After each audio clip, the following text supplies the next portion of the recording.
जय हिंद साथी, जितने भी मेरे भाई बहन इस वीडियो को देख रहे हैं, उत्तर प्रदेश जीके जीएस, बहुत बहुत स्वागत है आपका इस वीडियो में। सबसे पहले साथी, एक मोटिवेशन शायरी के साथ नहीं, एक ऐसे कोट्स के साथ मैं बातचीत करूंगा आज, जो कि आपके सामने बहुत सारे प्रश्न तो मिलेंगे, पर आपको मैं बता देना चाहता हूं कि आप वैकेंसी के पीछे मत भागिए, क्योंकि वैकेंसियाँ तो आती रहेंगी। अगर इस बार नहीं आई तो अगली बार तो आएंगी, लेकिन अगर आपने पढ़ाई नहीं की तो आप पढ़ाई करके भी वैकेंसियाँ आने के बाद भी आप कुछ नहीं कर सकते। वैकेंसियाँ आएंगी और हाथ देखते देखते वैकेंसियाँ चली भी जाएंगी। तो साथ ही आप ये मत सोचो कि वैकेंसियाँ आएंगी तब मैं पढ़ाई करूँगा। सबसे पहले तो आपको तैयारी होनी अच्छी है। अगर आपकी सिलेबस के पीछे जितने भी सिलेबस है उसकी अगर आपको बढ़िया से नॉलेज है तो आप बहुत कुछ कर लोगे। अगर आपको नॉलेज ही नहीं है तो आप वैकेंसी ला कर भी क्या करोगे? वैकेंसी आएंगी और चली जाएंगी, आप देखते रह जाओगे। इसलिए सबसे अच्छी बात है कि आप तैयारी करो। जब तैयारी आपके हाथ में रहेगी तो आपकी वैकेंसी भी आपके हाथ में रहेगी। सबसे पहले दोस्त यही सोचते हैं कि वैकेंसी आएंगी तब हम तैयारी करेंगे। वैकेंसी आएंगी दोस्त, जैसे इस बार यूपी पुलिस की पेपर हुई थी और बिना आपको लगा कि पेपर नहीं होगा, लेकिन पेपर हो गया बहुत जल्द उन्होंने करा लिया। और बहुत सारे ऐसे बच्चे थे जिन्होंने 150 में से 130 तो किया, 135 तो किया, लेकिन उनके क्वेश्चन ही गलत थे। 90 क्वेश्चन, 50 क्वेश्चन, ये सारे गलत थे। तो वैकेंसी आकर भी क्या की, हाथ में तो चली गई ना हाथ से। तो मैं यही कहना चाहता हूँ कि आप सबसे पहले तो तैयारी करो, जम के तैयारी करो। तो आज जीके जीएस के बहुत सारे मोस्ट इम्पॉर्टेंट जो कि 50 महत्वपूर्ण क्वेश्चन दिए हुए हैं आपके सामने, लेकिन ये 50 महत्वपूर्ण क्वेश्चन नहीं, आपको 80 क्वेश्चन मिलेंगे। आपको 80 क्वेश्चन यहाँ से मिलेंगे और आपको इन महत्वपूर्ण प्रश्नों को रिवाइज भी कर लेना है बढ़िया से। जैसे कि यहाँ पर दिखा हुआ है, पहला क्वेश्चन हमें दिख रहा है कि उत्तर प्रदेश के किस जिले में यूरेनियम उपलब्ध है? उत्तर प्रदेश के किस जिले में यूरेनियम उपलब्ध है? तो उत्तर हमारा क्या हो जाता है? ललितपुर। उत्तर क्या हो जाता है हमारा? ललितपुर। नेक्स्ट क्वेश्चन हो जाता है कि सुराहताल पश्चिम बिहार अवस्थित है। सुराहताल पश्चिम बिहार कहाँ पर अवस्थित है? तो इसका उत्तर क्या हो जाता है? इसका उत्तर हो जाता है बलिया। इसका उत्तर क्या हो जाता है? बलिया। लेकिन इसी सुराहताल पश्चिम बिहार को और दूसरे नाम किस नाम से जाना जाता है? तो इसका उत्तर क्या हो जाता है? लोकनायक पश्चिम बिहार। लोकनायक पश्चिम बिहार। ठीक है, तो ये सभी प्रश्नों पर ध्यान देना चाहिए, क्योंकि यहाँ से प्रश्न बनते हैं और मैंने ऐसे ही कहीं से भी क्वेश्चन को नहीं उठाया है, क्योंकि मैंने उस प्रश्न को देखा है प्रीवियस ईयर में कौन से क्वेश्चन फंसे हैं और कहाँ से प्रश्न बने हैं, इसलिए मैं क्वेश्चन को उठा करके आपके सामने लाया हूँ। जैसे यहाँ पर दिया गया है कि नवाबगंज पश्चिम बिहार कहाँ पर है? नवाबगंज पश्चिम बिहार कहाँ पर है? और आपको बताना है समस्तपुर पश्चिम बिहार कहाँ पर है? लाख बहासी पश्चिम बिहार कहाँ पर है? ये थोड़ी वीडियो लंबी हो सकती है दोस्त, आपको बने रहना साथ में, क्योंकि प्रश्न तो मैं बनाऊंगा यहीं से, और 1-2 घंटे की वीडियो आपको पर डे मिलेंगी। तो आपको वीडियो में लगातार बना रहना है। जैसे कि यहाँ पर क्या दिया है, कह रहा है कि नवाबगंज पश्चिम बिहार कहाँ पर है? उन्नाव में। नेक्स्ट क्वेश्चन हो जाता है कि समस्तपुर पश्चिम बिहार कहाँ पर है? तो ये हो जाता है हमारा रायबरेली। कहाँ पर?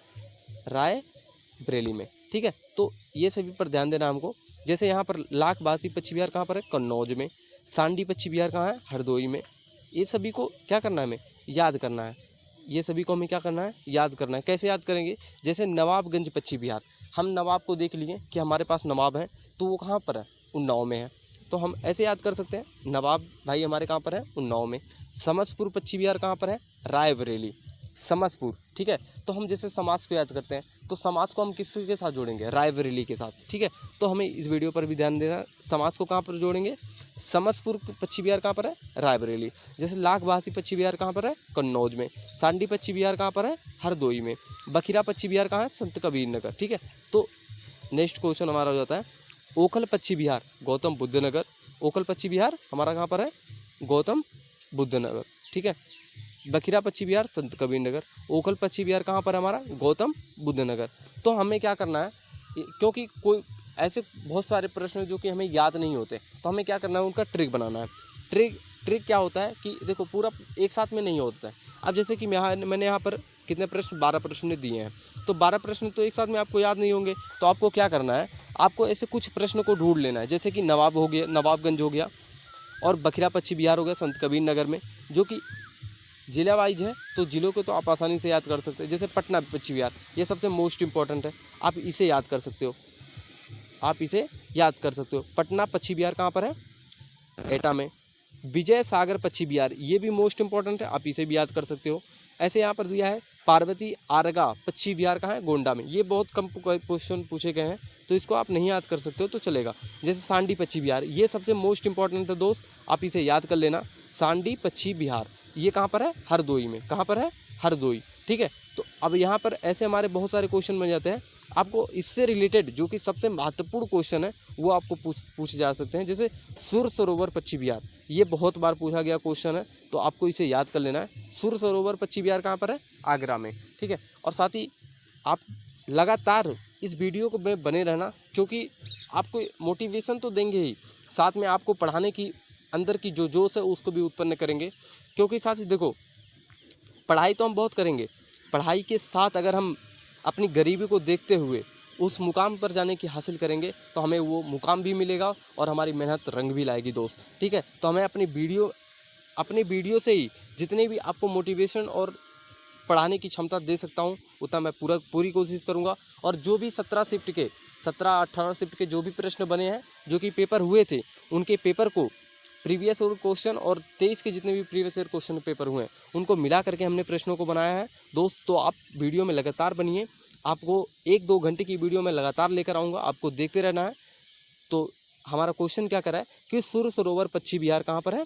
ये कहाँ पर है? आगरा में। तो इसको मत भूलना। आगरा में जैसे हमने ताजमहल को देखा, ठीक है, ताजमहल हो गया हमारा, आगरा में ताजमहल हो गया ना, तो ताजमहल में हमें क्या? आगरा। तो सुर सरोवर कहाँ पर है? आगरा में। ठीक है ना, सुर सरोवर कहाँ पर है? ताजमहल। ठीक है, तो हम सुर सरोवर को अगर ताजमहल को याद करते हैं तो हम सुर सरोवर को भी याद कर सकते हैं। तो हमारे क्या होगा? आगरा। इसी तरीके से हमारा 14 क्वेश्चन हो जाता है कि भीमराव अंबेडकर पश्चिम बिहार, ये भी मोस्ट इंपॉर्टेंट है क्योंकि हमारे संविधान निर्माता को ये भी यहाँ से भी प्रश्न बन सकते हैं। और इसको और किस नाम से जाना जाता है? भीमराव अंबेडकर पश्चिम बिहार के नाम से और बेंती लाल पश्चिम बिहार के नाम से भी जाना जाता है। किसके नाम से हमें जाना जाता है? तो ये हो जाता है बेंती लाल पश्चिम बिहार। तो ये कहाँ पर है? प्रतापगढ़ में। ऐसे पूछ लेता है कि बेंती लाल पश्चिम बिहार कहाँ अवस्थित है, तो ये हो जाता है प्रतापगढ़ में। ठीक है, तो आपको इसको भी याद कर लेना। और सबसे मोस्ट इंपॉर्टेंट, उत्तर प्रदेश में सर्वप्रथम, ये क्वेश्चन सबसे महत्वपूर्ण है, आपको इस वीडियो में बने रहना है। और इस वीडियो में बने रहने के साथ साथ इन प्रश्नों को भी ध्यान देना है। जैसे यहाँ पर एक प्रश्न और हो जाता है कि उत्तर प्रदेश में सर्वप्रथम किस पश्चिम बिहार की स्थापना की गई? ये क्वेश्चन आपको कमेंट में बताना है दोस्त। और उत्तर प्रदेश में सर्वप्रथम किस पश्चिम बिहार की स्थापना की गई? आपको अगर उत्तर नहीं मालूम है तो आपको कमेंट पिन में मिल जाएंगे आपको, लेकिन कमेंट जरूर करना है। उत्तर प्रदेश में सर्वाधिक विस्तृत पश्चिम बिहार कहाँ पर है? ये बहुत ही मोस्ट इंपॉर्टेंट है। तो इसका उत्तर क्या हो जाता है? इसका उत्तर हो जाता है हमारा लाख बेहोशी पश्चिम बिहार। ठीक है, लाख बेहोशी पश्चिम बिहार। ऐसे हमारा दूसरा वीडियो क्या हो जाता है? दूसरा टॉपिक क्या हो जाता है हमारा? उत्तर प्रदेश को कुल कितनी पारिस्थितिकीय क्षेत्र में बांटा गया है? सबसे महत्वपूर्ण क्वेश्चन में ये देखो, यहाँ से प्रश्न बने हैं कि ये बताओ उत्तर प्रदेश को कुल कितनी पारिस्थितिकीय क्षेत्र में बांटा गया है? तो आपको इस प्रश्न पे ध्यान देना है, कितने क्षेत्र में बांटा गया? 20। तो इसका उत्तर क्या हो जाता है? इसका उत्तर हो जाता है हमारा 20। ठीक है, तो इस पर ध्यान देना। दूसरा क्वेश्चन हो जाता है भारत में उत्तर प्रदेश में अग्रणी उत्पादक क्या है? उत्तर प्रदेश अग्रणी उत्पादक क्या है? मतलब सबसे ज़्यादा उत्पादन किस चीज़ का होता है उत्तर प्रदेश में? अगर भारत से में देखा जाए तो उत्तर प्रदेश में सबसे ज़्यादा किस चीज़ का उत्पादन होता है? तो ये उत्तर हो जाता है हमारा दूध का। किसका? दूध का। नेक्स्ट क्वेश्चन, उत्तर प्रदेश का सबसे महत्वपूर्ण नकदी फसल कौन सा है? उत्तर प्रदेश का सबसे महत्वपूर्ण नकदी फसल कौन सा है? तो ये हो जाता है हमारा, क्या हो जाता है? नेक्स्ट क्वेश्चन में हम देखेंगे गन्ना। ठीक है, तो उत्तर प्रदेश का सबसे महत्वपूर्ण नकदी फसल क्या हो जाता है? गन्ना। नेक्स्ट क्वेश्चन, उत्तर प्रदेश में और नालिका अपरदन में सबसे अधिक प्रभावित जिला कौन सा है? फटाफट अब देखेंगे क्योंकि टाइम हमारा बढ़ते हुए जा रहा है, तो हम क्वेश्चन में समय ज़्यादा नहीं गवाएंगे, आपका भी समय नहीं लेंगे, तो फटाफट पूरे क्वेश्चनों को देखने वाले हैं। तो आपको इन प्रश्नों को एक रिवीजन या फास्ट मोशन में भी आप देख सकते हो इसको। तो चलिए स्टार्ट करते हैं फटाफट। तो हम यहाँ पे हमने लगा लिया, हमारा क्या हो जाता है? उत्तर प्रदेश का सबसे महत्वपूर्ण नकदी फसल क्या हो जाता है? गन्ना। क्या हो जाता है हमारा? गन्ना। नेक्स्ट क्वेश्चन, उत्तर प्रदेश में और नालिका अपरदन में सबसे अधिक प्रभावित जिला कौन सा है? तो क्या हो जाता है? इटावा। किस चीज़ में पूछा? और नालिका अपरदन में। और नालिका प्रदन में सबसे अधिक प्रभावी जिला कौन सा है? तो इटावा। उत्तर प्रदेश में किस फसल का सबसे बड़ा उत्पादक नहीं है? हमसे पूछा उत्तर प्रदेश में किस फसल का सबसे बड़ा उत्पादक नहीं है? उत्पादक किस चीज़ का नहीं है? तो चावल का। बिल्कुल सही है, चावल। उत्तर प्रदेश में सिंचाई का सबसे बड़ा स्रोत क्या है? ये प्रश्न सबसे महत्वपूर्ण है दोस्त। अगर आपने इन प्रश्नों को छोड़ दिया तो आपको उत्तर प्रदेश एग्जाम में देखने को नहीं मिलेंगे। तो इन क्वेश्चनों को जरूर देख कर जाएँ और पढ़ कर जाएँ, क्योंकि प्रश्न तो हम बनाएंगे ही बनाएंगे उत्तर प्रदेश के यहाँ से। और हमारा उत्तर क्या हो जाता है? 20वां। ये सबसे महत्वपूर्ण क्वेश्चन है। उत्तर प्रदेश यहाँ से हमारा उत्तर प्रदेश सिंचाई का सबसे बड़ा स्रोत क्या है? क्या है? नलकूप। उत्तर प्रदेश का सिंचाई का सबसे बड़ा स्रोत नलकूप। नेक्स्ट क्वेश्चन हमारा हो जाता है, फुलहर झील भारत के किस राज्य में स्थित है? क्या हो गया हमारा? फुलहर झील भारत के किस राज्य में स्थित है? बिल्कुल, बहुत ही महत्वपूर्ण क्वेश्चन है, तो हम इसे देख लेंगे। फुलहर झील भारत के किस राज्य में स्थित है? तो उत्तर प्रदेश में। कहाँ पर स्थित है? उत्तर प्रदेश में। केंद्र द्वारा किस नदी को राष्ट्रीय नदी घोषित किया गया? अब ये क्वेश्चन सबसे महत्वपूर्ण है, क्योंकि केंद्र की बात आई है, तो यहाँ पर हम देख सकते हैं इसको। केंद्र की बात आते ही हम देखेंगे क्या कि ये हमसे कहा है कि केंद्र द्वारा किस नदी को राष्ट्रीय नदी घोषित किया गया है? तो इसका उत्तर क्या हो जाता है हमारा? गंगा। क्या हो जाता है? गंगा नदी। तो इस पर देख लेना है, ठीक है। तो ये हमारा उत्तर क्या हो जाता है? गंगा। नेक्स्ट क्वेश्चन, हथनी कुंड परियोजना किस नदी पर स्थित है? हथनी कुंड परियोजना किस नदी पर स्थित है? तो इसका उत्तर क्या हो जाता है? यमुना। क्या हो जाता है? यमुना। नेक्स्ट क्वेश्चन, माता टीला परियोजना है। माता टीला परियोजना क्या है? माता टीला परियोजना है इसका बेतावा पर। कहाँ पर है? ये ऐसे हमसे क्वेश्चन पूछ लेगा कि माता टीला परियोजना है कहाँ पर है। आपको 4 ऑप्शन दे देंगे, तो आपको बताना इसमें से कौन सा? बेतावा पर, ठीक है। तो ये हमारा क्वेश्चन हो गया। नेक्स्ट क्वेश्चन हमारा हो जाता है, उत्तर प्रदेश की सबसे लंबी नहर कौन सी है? उत्तर प्रदेश की सबसे लंबी नहर कौन सी है? उत्तर प्रदेश में कौन सा खनिज नहीं पाया जाता? आपको इन दोनों प्रश्नों का उत्तर देना है। तो उत्तर प्रदेश का सबसे लंबी नहर कौन सी है? शारदा नहर, सबको मालूम है। उत्तर प्रदेश में कौन सा खनिज नहीं पाया जाता? अभ्रक। ये आपको बताना है कि अगर आपसे पूछ ले उत्तर प्रदेश में कौन सा खनिज, अब क्या हो गया? अभ्रक क्या हो गया? खनिज। तो कौन सा खनिज नहीं पाया जाता? अभ्रक खनिज नहीं पाया जाता। ये क्वेश्चन भी ध्यान देना, ठीक है। अगला क्वेश्चन हो जाता है, उत्तर प्रदेश में यूरेनियम कहाँ मिलता है? ये क्वेश्चन भी हमसे पहला क्वेश्चन में पूछा, तो हमने उसका उत्तर दिया। अब यहाँ से उत्तर प्रदेश में यूरेनियम कहाँ पर मिलता है? ये क्वेश्चन सबसे महत्वपूर्ण है। तो उत्तर प्रदेश में यूरेनियम कहाँ पर मिलता है? तो इसका उत्तर हो जाता है ललितपुर। नेक्स्ट क्वेश्चन, कौन सा संगठन उत्तर प्रदेश रक्षा गलियारे में उत्कृष्टता केंद्र पर स्थापित करेगा? ये क्वेश्चन सबसे महत्वपूर्ण, इस पर ध्यान देना। कह रहा है कि कौन सा संगठन उत्तर प्रदेश रक्षा ग्वालियर में उत्कृष्टता केंद्र स्थापित करेगा? तो हमारा कौन सा होगा? भारतीय नौसेना।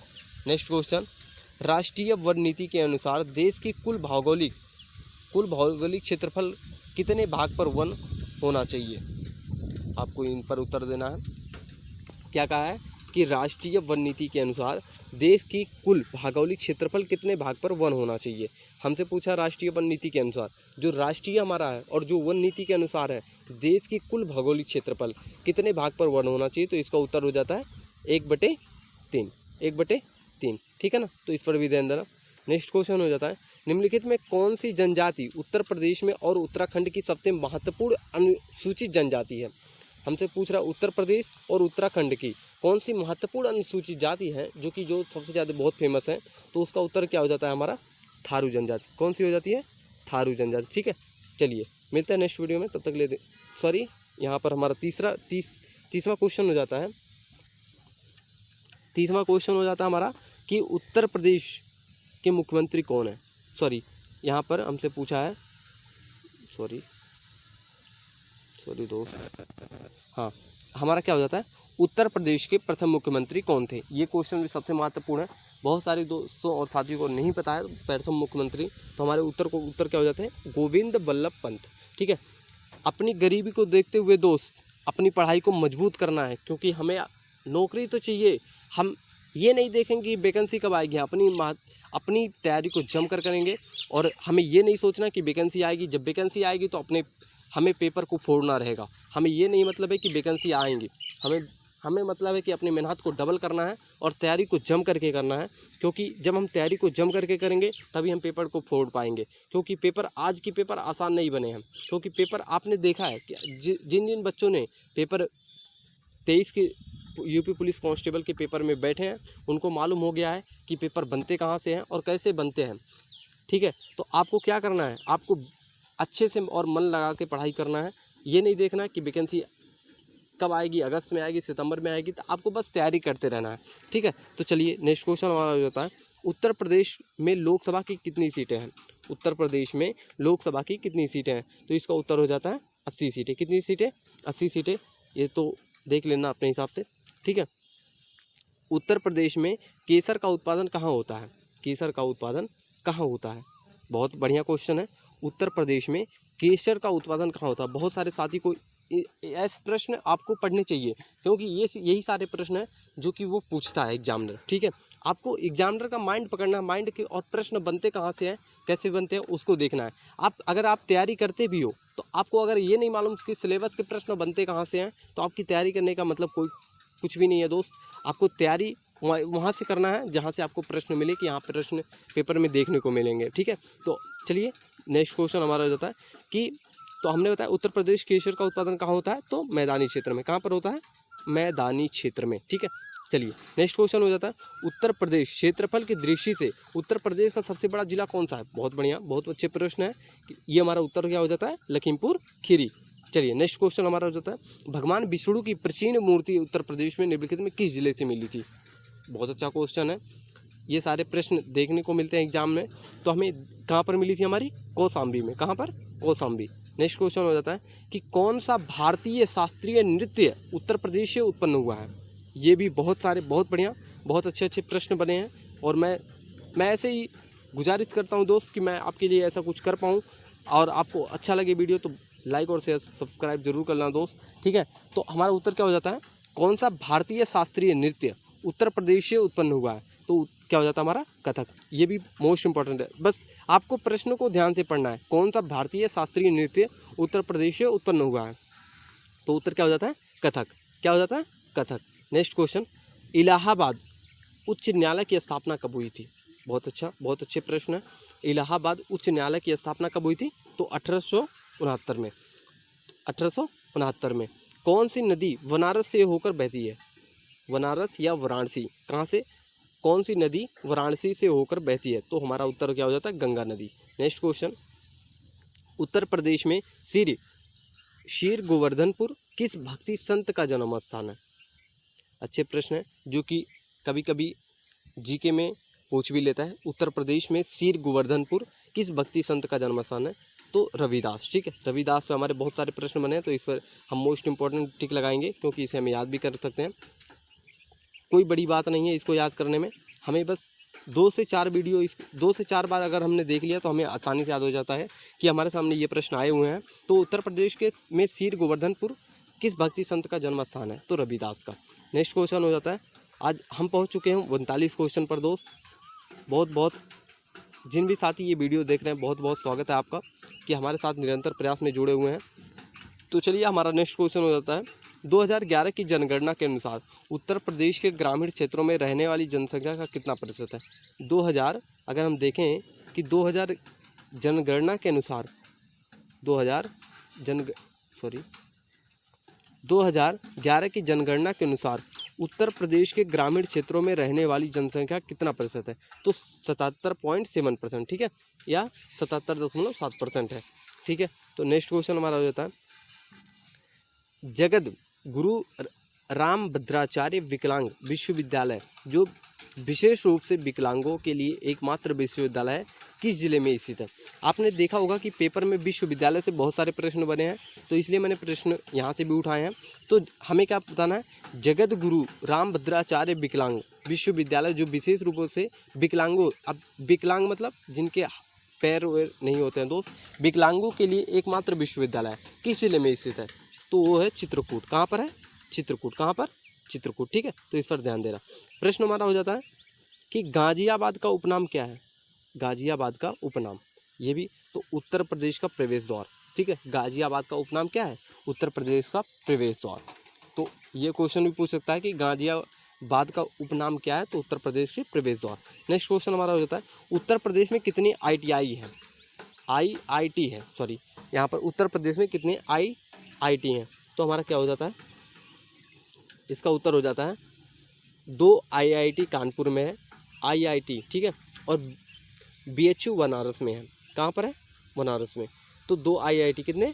2 IIT, ठीक है, ठीक है। चलिए, कानपुर में, कहाँ पर? कानपुर में। नेक्स्ट क्वेश्चन हो जाता है कि उत्तर प्रदेश में कुल जिलों की संख्या कितनी है? ये 1 नंबर वाले प्रश्न हैं, जो कि 2 नंबर के प्रश्न तो पूछते हैं उत्तर प्रदेश में। तो उत्तर प्रदेश में कुल जिलों की संख्या कितनी है? 75। कितनी है? 75। नेक्स्ट टॉपिक हमारा हो जाता है, उत्तर प्रदेश में कितने अंतर्राष्ट्रीय हवाई अड्डे हैं? कितने अंतर्राष्ट्रीय हवाई अड्डे हैं? 2। कितने हैं? 2, ठीक है, इस पर भी ध्यान देना। उत्तर प्रदेश का राजकीय पुष्प क्या है? ये भी यहाँ से भी प्रश्न बन जाते, तो इसको भी देख लेना। उत्तर प्रदेश का राजकीय पुष्प क्या है? प्लास। क्या नाम है? प्लास। नेक्स्ट, भारत के कौन से राज्य उत्तर प्रदेश के साथ अपनी सीमा साझा करते हैं? ये क्वेश्चन बहुत ही महत्वपूर्ण है दोस्त। यहाँ से आपको 2 नंबर के प्रश्न जरूर देखने को मिलेंगे। कभी पूछ लेता है राजकीय पुष्प, या राजकीय वृक्ष पूछ लेता है, या राजकीय चिन्ह पूछ लेता है। तो यहाँ पर हमसे जो प्रश्न पूछा गया है, इस पर हमें ध्यान देना होगा। 46 प्रश्न सबसे महत्वपूर्ण है। हम 46 की तरफ जाएंगे। यहाँ से प्रश्न बनते नहीं, कभी कभी पूछ लेता है, और पूछता ही है। कभी कभी को क्या है, हम पूछता ही है कि भारत के कौन से राज्य उत्तर प्रदेश के साथ अपनी सीमा साझा करते हैं? तो उत्तर क्या है? सीमा साझा करते हैं। उत्तर प्रदेश कितने राज्य के साथ सीमा साझा करता है? तो उत्तर हमारा हो जाता है राजस्थान, हरियाणा, हिमाचल प्रदेश, दिल्ली, उत्तराखंड, बिहार, दक्षिण मध्य प्रदेश, झारखंड और छत्तीसगढ़। हमारा जो दिल्ली है, ये क्या है? केंद्र शासित प्रदेश है, ठीक है। तो इस पर ध्यान देना। कभी कभी पूछ लेता है उत्तर प्रदेश का केंद्र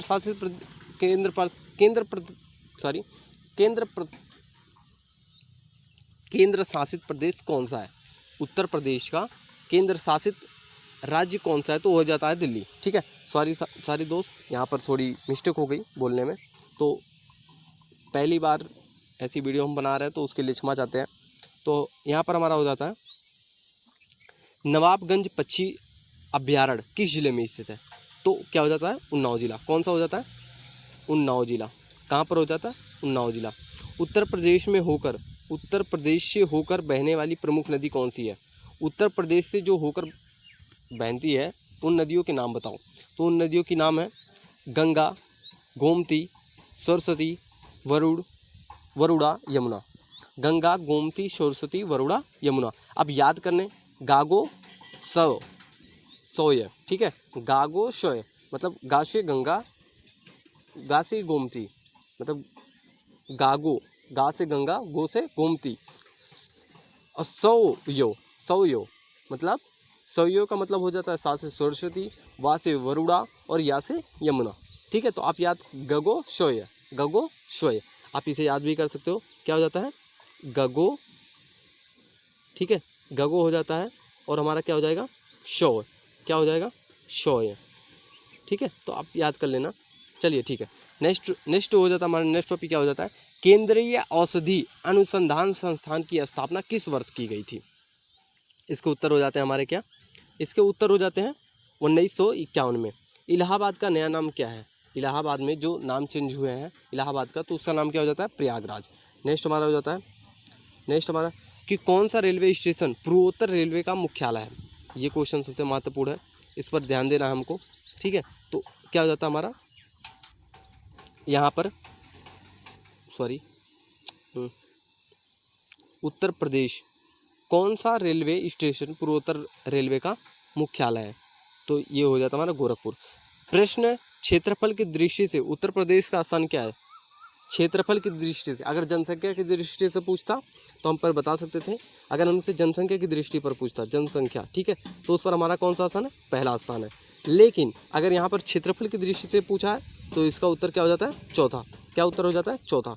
नेक्स्ट हो जाता है हमारा, उत्तर प्रदेश में यूनेस्को विश्व धरोहर स्थलों की कुल संख्या कितनी है? तो 3। कितनी है? 3।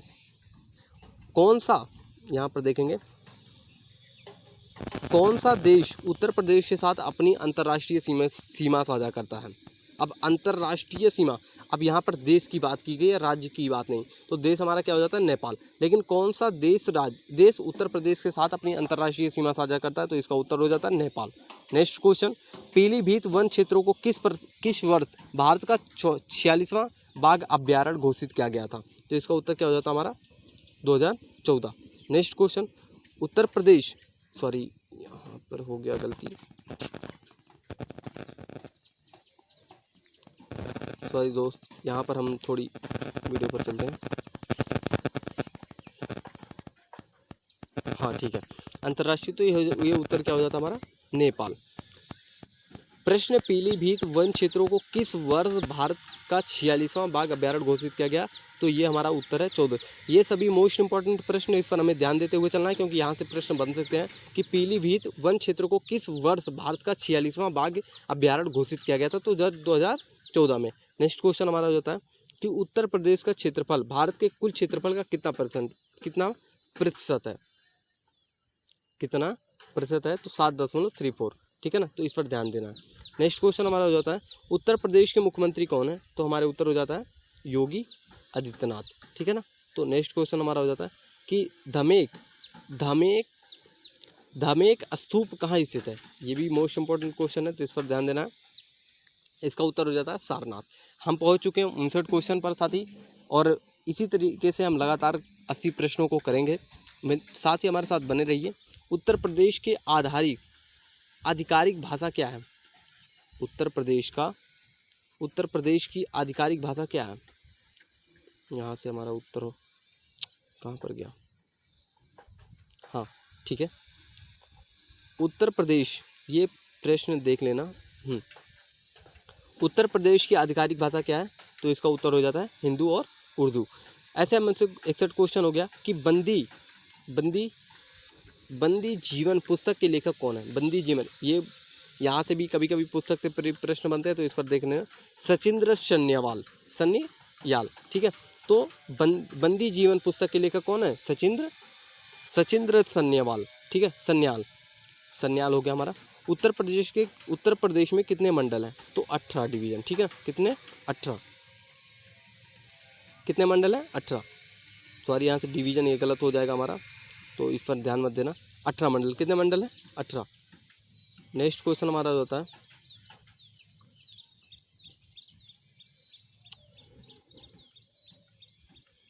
यहाँ से हम 63 पे क्वेश्चन पर पहुँच चुके हैं कि शवायत्त शासी अवध राज्य के संस्थापक कौन है, शहादत खान।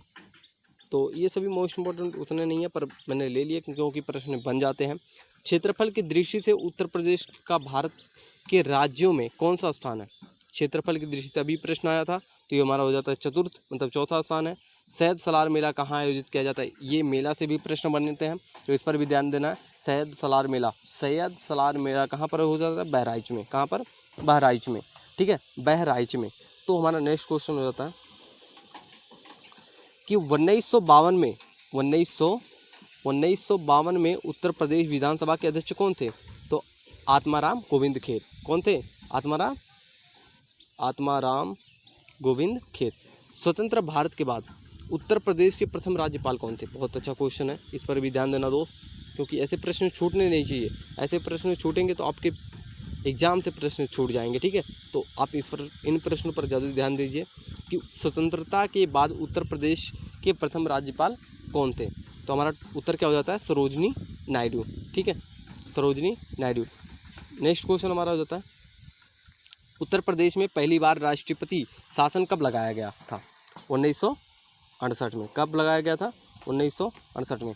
उत्तर प्रदेश में लायन सफारी कहाँ स्थापित की जा रही है, इटावा। कहाँ पर, इटावा में। उत्तर प्रदेश में लायन सफारी कहाँ पर स्थापित की जा रही है, इटावा।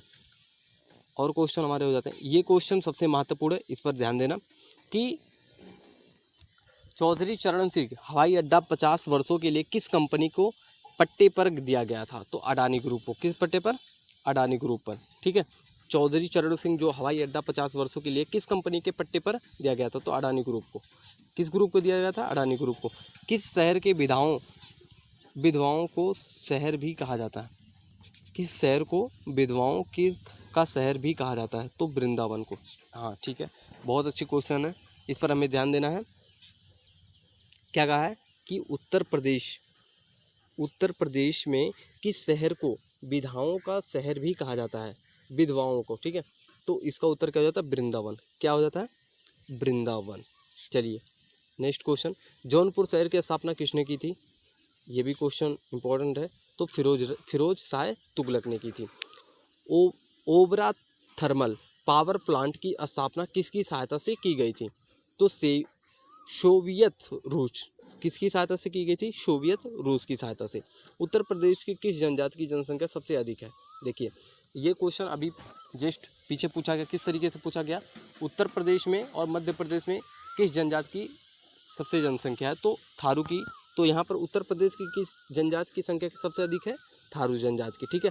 चलिए नेक्स्ट क्वेश्चन, उत्तर प्रदेश में यूरेनियम किस जिले में उपलब्ध है? अभी ये क्वेश्चन आया था, तो इसको देख लेना, ललितपुर में। बनारस हिंदू विश्वविद्यालय की स्थापना किस वर्ष में हुई थी? 1916 में। बनारस हिंदू विश्वविद्यालय की स्थापना की बात की गई है, तो कब हुई थी? हमें ध्यान देना है। सॉरी यहाँ पर ये होगा, यहाँ से ये कट जाते हैं बहुत, तो इसका उत्तर यहाँ से क्या हो जाता है? 1916 में।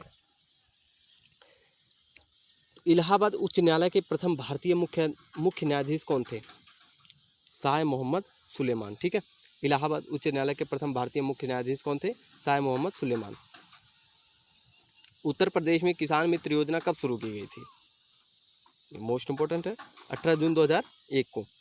18 जून 2001 को उत्तर प्रदेश में किसान मित्र योजना कब शुरू की गई थी? 18 जून 2001 को।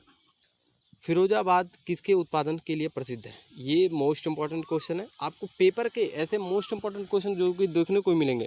तो फिरोजाबाद किसके उत्पादन के लिए प्रसिद्ध? चूड़ियों के लिए। किसके? चूड़ियों के लिए। जनसंख्या की दृष्टि से उत्तर प्रदेश का सबसे बड़ा जिला कौन सा है? सॉरी यहाँ जनसंख्या की दृष्टि से, हाँ अगर जनसंख्या की दृष्टि से आपसे पूछ रहा है तो आपको क्या टिक लगाना है? आगरा। क्या लगाना है? आगरा। क्या लगाना है? आगरा। जनसंख्या की दृष्टि से उत्तर प्रदेश का सबसे बड़ा जिला कौन सा है? आगरा। उत्तर प्रदेश का सबसे ऊंचा बांध कौन सा है? उत्तर प्रदेश का सबसे ऊंचा बांध कौन सा है? रामगंगा। कौन सा है? रामगंगा। नेक्स्ट क्वेश्चन हमारा, ताजमहल को यूनेस्को की विश्व धरोहर सूची कब शामिल किया गया था?